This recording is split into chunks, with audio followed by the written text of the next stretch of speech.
হায়দ্রাবাদের মাঠে তাণ্ডব দেখলেন সমর্থকেরা। 166 রানের লক্ষ্য যে 10 ওভারে বেশি বাকি থাকতে জেতা সম্ভব তা দেখিয়ে দিলেন ট্রাভিস হেড এবং অভিষেক শর্মা। লখনৌ সুপার জায়ান্ট যে পিচে ব্যাট করছিলেন, হায়দ্রাবাদ যেন ব্যাট করলো অন্য পিচে। অভিষেকদের খেলা দেখে সেটাই মনে হলো। প্রথমে ব্যাট করে 165 রান তুলেছিল লখনৌ।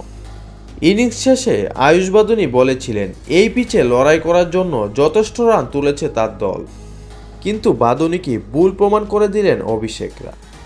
হায়দ্রাবাদ ব্যাট হাতে নামলেন এবং লখনৌর বোলিংকে ধ্বংস করে দিলেন। এদিন পাওয়ার প্লেতে 2 উইকেট হারিয়ে চাপে পড়ে যায় লখনৌ। কুইন্টন ডিকক 2 রান এবং মার্কাস স্টোয়নিস 3 রানে আউট হয়ে যান। লোকেশ রাহুল এবং কুণাল পান্ডে একসঙ্গে 5 ওভার ক্রিজে থাকলেও বড় শট খেলতে পারেনি।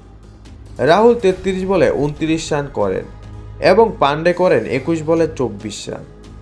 11.2 ওভারে লখনৌ 66 রান করেছিল 4 উইকেট হারিয়ে। সেখান থেকে দলকে লড়াই করার মতো জায়গা নিয়ে যান নিকোলাস পুরান এবং আয়ুষ বাদুনি। বাদুনি 28 বলে অর্ধশত রান করেন, তার ইনিংস শেষ হয় 55 রানে। নিকোলাস পুরান 26 বলে 48 রান করেন এবং শেষ পর্যন্ত মাঠে ছিলেন। লখনৌ সুপার জায়ান্ট যে রান তুলতে 20 ওভার নিয়েছিল, হায়দ্রাবাদ সেই রান করতে নিল 9.4 ওভার। 10 ওভারের বেশি বাকি রইল, অর্থাৎ দ্বিগুণ রান তোলা সম্ভব ছিল হায়দ্রাবাদের পক্ষে।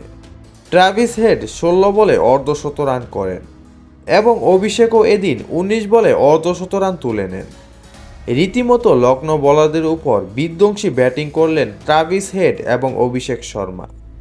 হায়দ্রাবাদ ম্যাচ শেষ করলেন 62 বল বাকি থাকতেই, অর্থাৎ হায়দ্রাবাদের অর্ধেক ইনিংস তখন বাকি ছিল।